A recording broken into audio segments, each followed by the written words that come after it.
In this interactive video, we will start covering Christianity.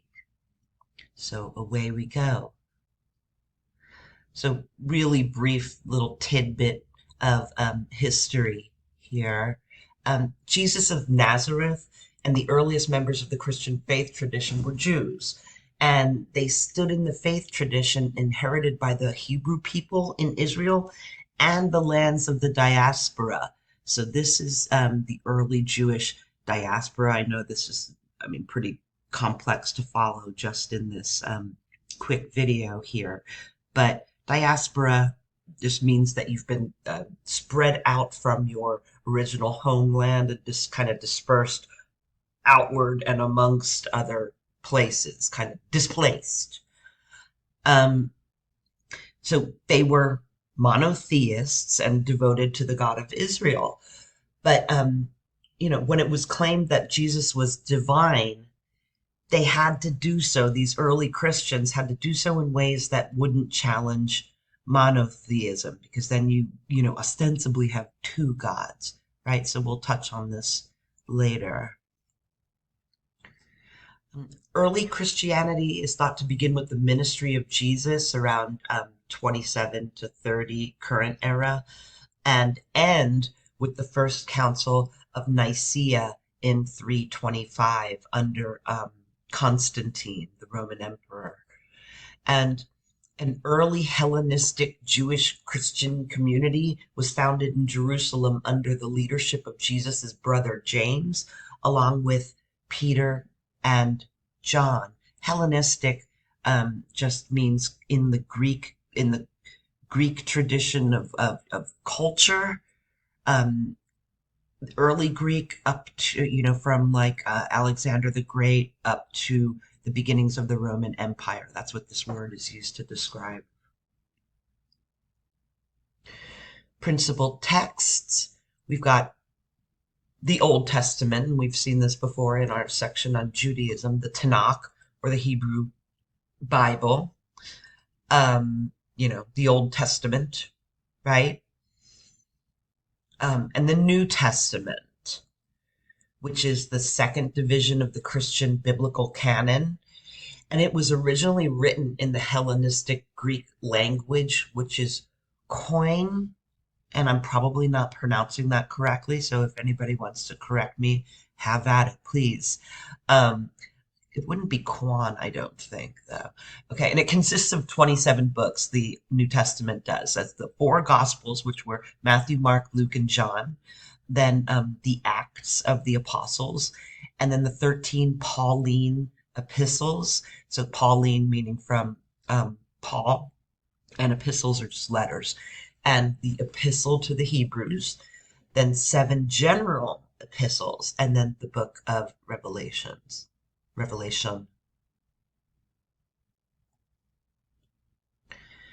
So a little bit of a discussion on the historical Jesus. Our concrete knowledge of Jesus's actual lived history, like archaeologically speaking, is meager at best, and direct evidence doesn't exist. But that's the case for most people who lived during this time, right? The most detailed record of the life and works of Jesus come from the four Gospels of the New Testament. Again, that was Matthew, Mark, Luke, and John. Most scholars and historians believe that Jesus was a real historical figure because of archaeological evidence that corroborates things mentioned in the New Testament, like, for instance, Jacob's well and just crucifixion, period. Right? We've got evidence that people were crucified. This is a bone with a nail through it that was discovered. The existence of the temple in Jerusalem, and the Pilate stone, which is a stone that's has some inscriptions on it that mentions Pontius Pilate. And Pontius Pilate was that Roman governor of Judea who ordered Jesus's trial and eventual crucifixion. And also the Jewish historian Flavius Josephus mentions Jesus in his work called Jewish Antiquities, and that was written in 93 AD. It's a drawing of him here.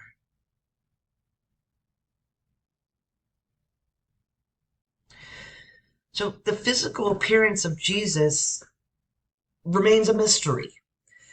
No description of what Jesus looked like is included in the New Testament, and there are no skeletal or bodily remains on which to perform a DNA analysis. So that means our ideas about his appearance have been formed mostly by subjective artistic depictions and cultural understandings. And not so long ago, within the last couple decades, forensic anthropologists and medical artists generated this computer image of what Jesus might have looked like, considering the time and place and conditions and peoples of Nazareth and Judea.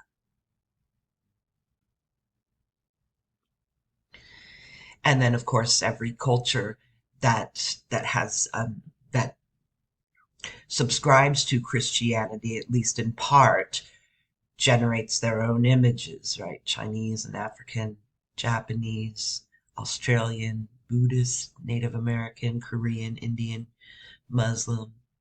Jesus looks like the people whom believe in him. So, something about Jesus of Nazareth. We think he was born actually circa 4 BCE rather than 1 or 0, right? And lived to be until 30 or 33 CE. And he was born in the Herodian kingdom of Judea. So Herod was the Jewish king of Judea at the time, and this was part of the Roman Republic and Empire. And throughout the New Testament, Jesus is referred to as the carpenter, the son of Mary and brother of James and Joseph and Judas and Simon. That's from Mark. He was referred to as the carpenter's son. It's from Matthew. He was referred to as Joseph's son. It's from Luke. And he was referred to as Jesus, son of Joseph from Nazareth in John. So Huston Smith on Jesus, and this is a picture of the author of our textbook in his later years. Minimally stated, Jesus was a charismatic wonder worker who stood in a tradition that stretched back to the beginnings of Hebrew history. The prophets and seers who comprised that tradition mediated between the everyday world on the one hand and a spirit world that enveloped it. From the latter, they drew power, which they used both to help people and to challenge their ways.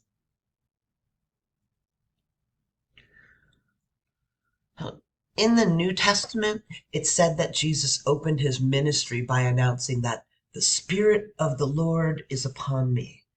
And this is critical to understanding his life and his works. The biblical tradition in which Jesus stood can only be read as a continuous, sustained, and demanding dialogue of the Hebrew people with this unseen order that's referred to as spirit.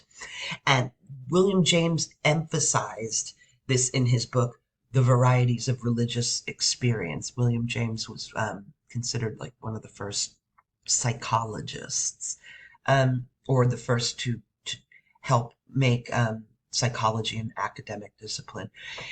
In its broadest terms, religion says that there is an unseen order and that our supreme good lies in rightful relations to it, that we have to get ourselves right with this unseen order. So really, it's this saying that, a religious outlook is dualistic, that we've got the here and now, the material world, the everyday world, and then there's this unseen order, right? That's only accessible if you study enough and if you're faithful enough and if you pay enough attention, right? It's only accessible through essentially your spirit and intellect.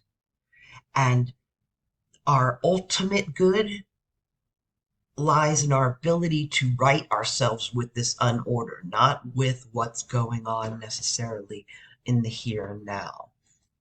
Um, so, just to reiterate, this unseen order or the spirit world was invisible, and it was not spatially removed, though, meaning that it's amongst us and permeated the mundane, everyday world. It's not like, well, here we are here, and then there's heaven up there somewhere away from here. It's another order that exists amongst us and throughout us, right? But it's a different order. It's not the stuff you can see, smell, touch, and taste, and feel, and manipulate, right? And however, it could be known. You could know it if you, like I said earlier, did enough studying, paid attention enough, were faithful enough. You could gain kind of, epistemological access to it.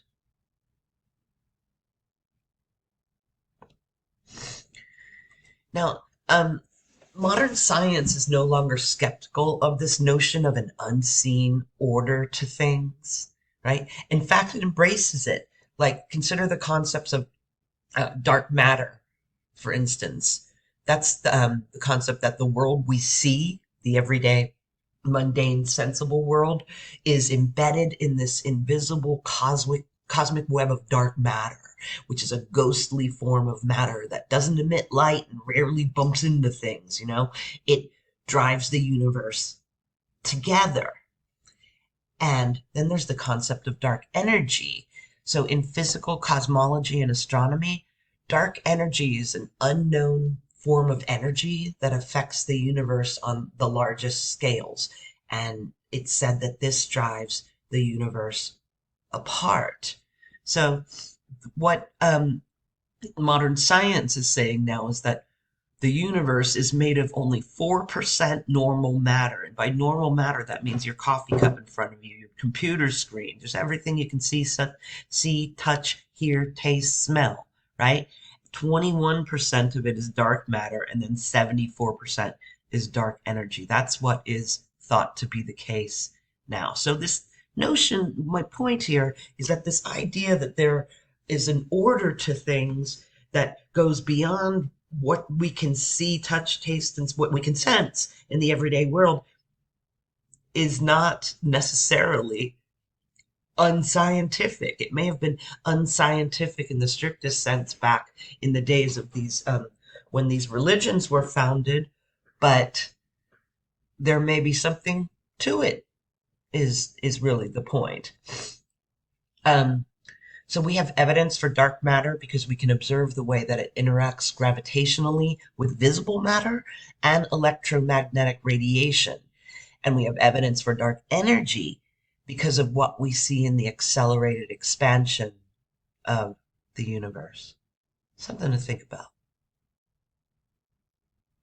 Well, in fact, these seem to be the scaffolding on which galaxies are built. That's the way that many cosmologists and astronomers refer to it. It's like the stuff that galaxies are clinging to for their structure. Isn't that kind of cool?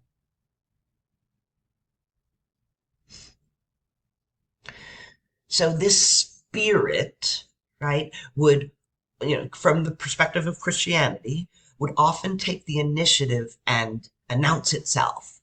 And it purportedly did this to Moses on Mount Sinai, to Elijah in lions' roars and chariots of fire, and to other Hebrew prophets as well. That this spirit, right, this voice of the spirit world would intrude upon the lives of these prophets. And that Jesus stood in the Jewish tradition of the spirit-filled mediators is considered the most important fact for understanding his historical career.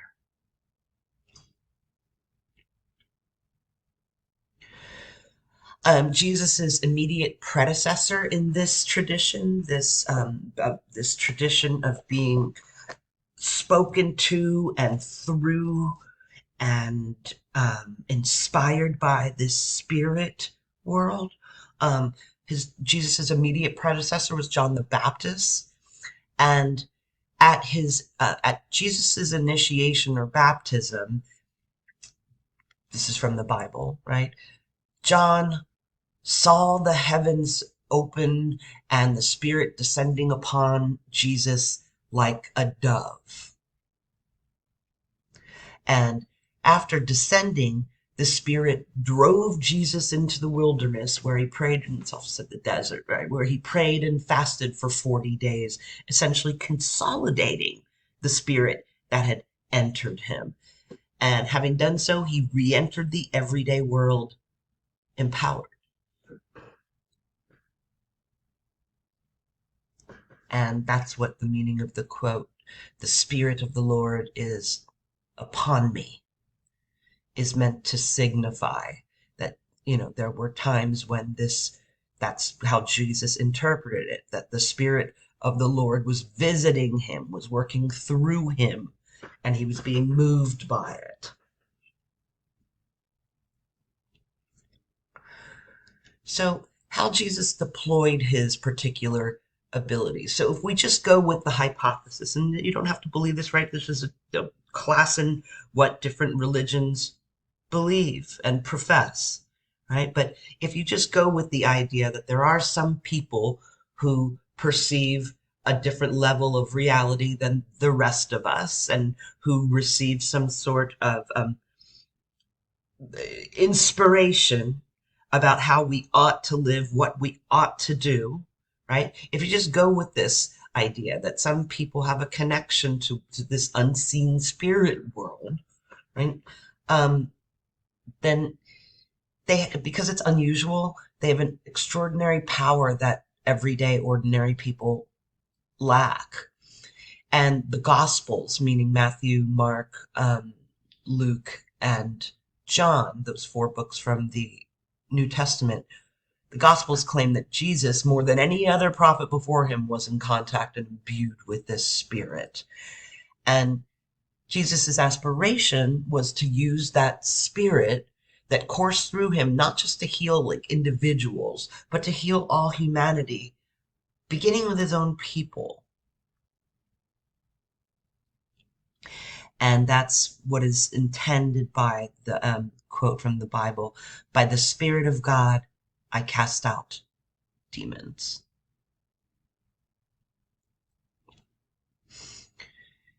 So Jesus also envisioned a new social order for his time.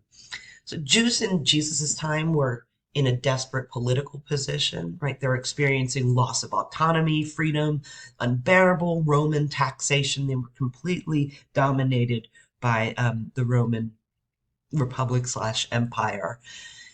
And although Jesus was deeply Jewish, he stood in stark opposition to the holiness program of Judaism that created these social divisions amongst his people, right? The holiness program created divisions like you're either clean or you're unclean, or you're pure or you're defiled, or you're sacred or you're profane, Jew and Gentile, right? And Jesus' mission was to overcome these divisions that were pushed upon the people by the holiness program of Judaism at this time. He wanted to unite the people, overcome these divisions.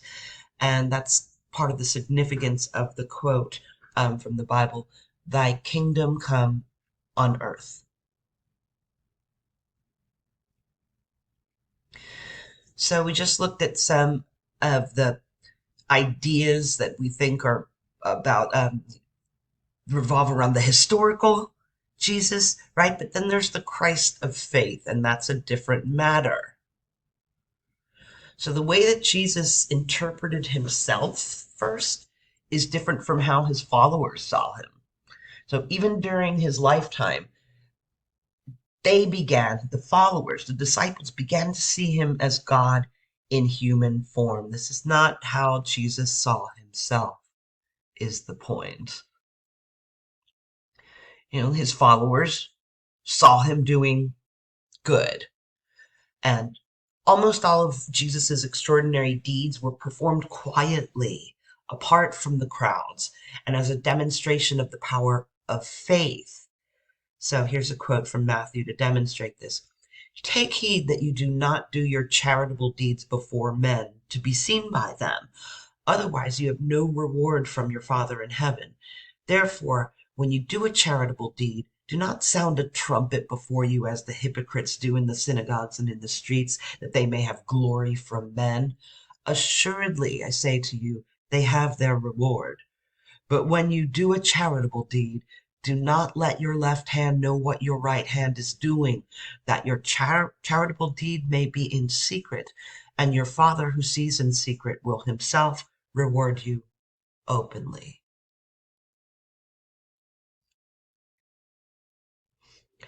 The disciples heard him speak. So the teachings of Jesus have this vivid urgency and authenticity that were apparently unmatched by others up to his time.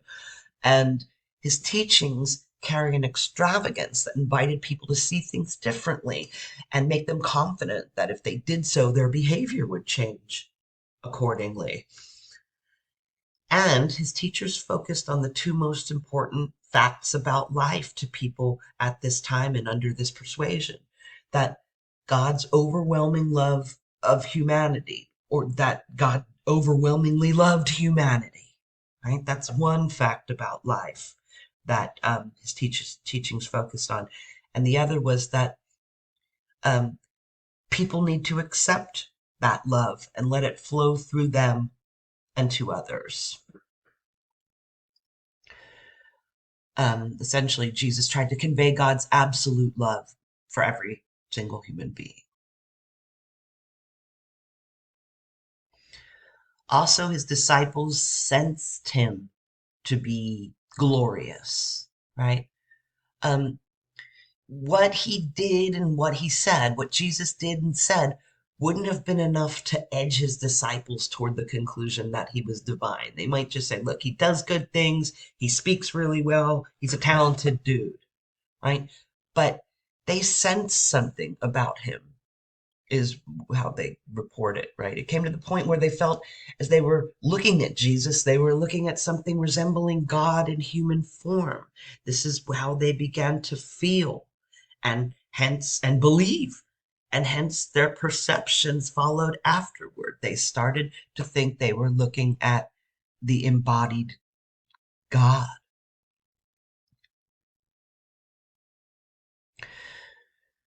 So that all of that we just discussed explains or starts to explain how Jesus saw himself one way, the disciples saw him another way, and that set the stage for a more mystical understanding of Jesus that ended up taking over a lot of the faiths.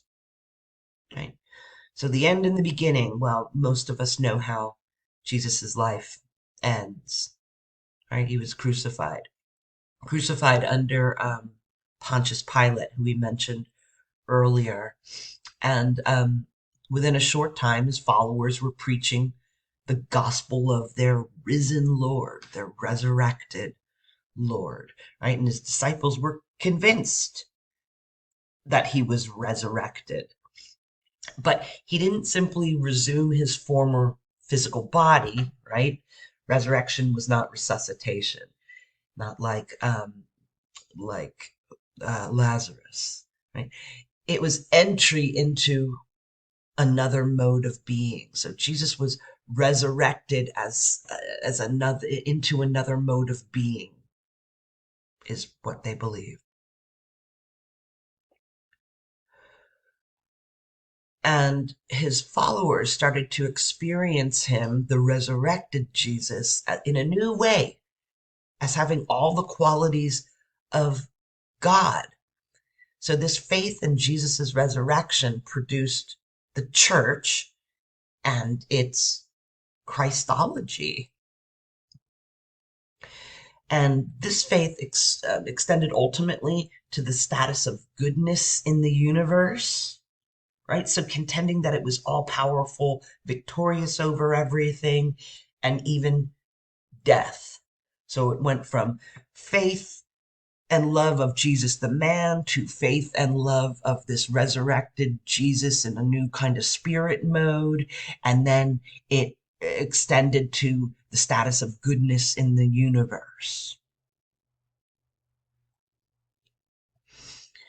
And there's the concept of the good news.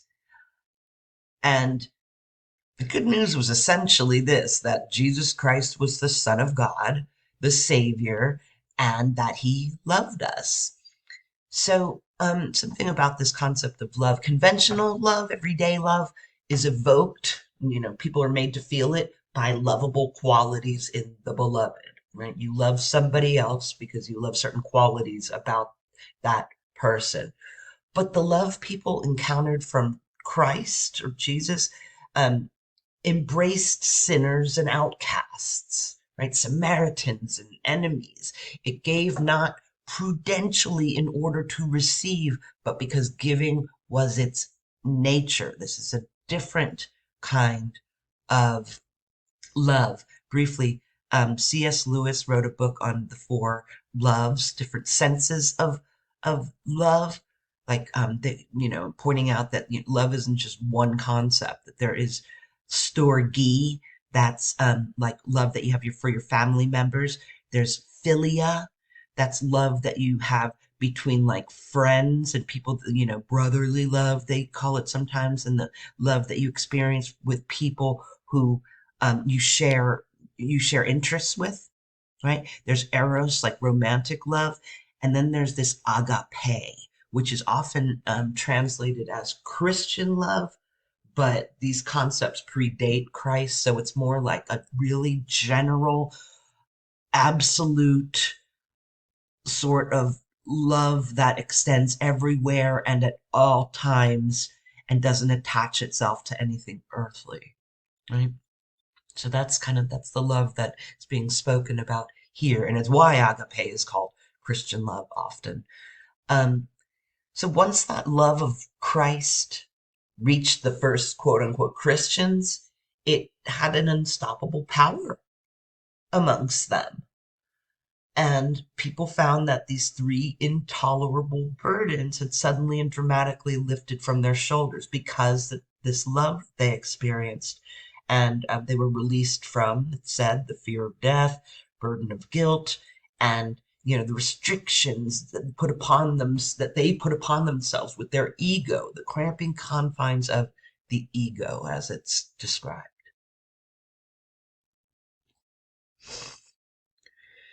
Now, concerning the mystical body of Christ, the disciples went out to possess a world that they believed God had already possessed for them. And images came to their minds to characterize the intensely corporate identity they felt, not corporate like corporations and businesses, but corporate as in a multi-layered body or system, right? Um, Meaning bodily, corporal, corporate, right? So the first of these came from Christ himself, actually, who said, I am the vine and you are the branches.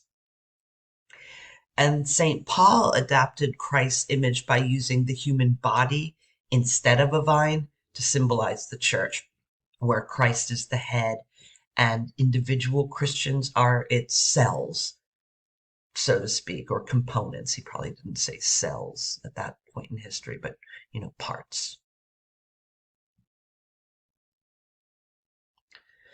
Okay, everybody. In this video, we covered a little bit of brief history, the principal texts, and then the idea of the historical Jesus, or what we think we know about Jesus, the human being who walked the earth, and as he was reported from people at the time, as much as we can figure out, versus the Christ of the faith of Christianity. A little different.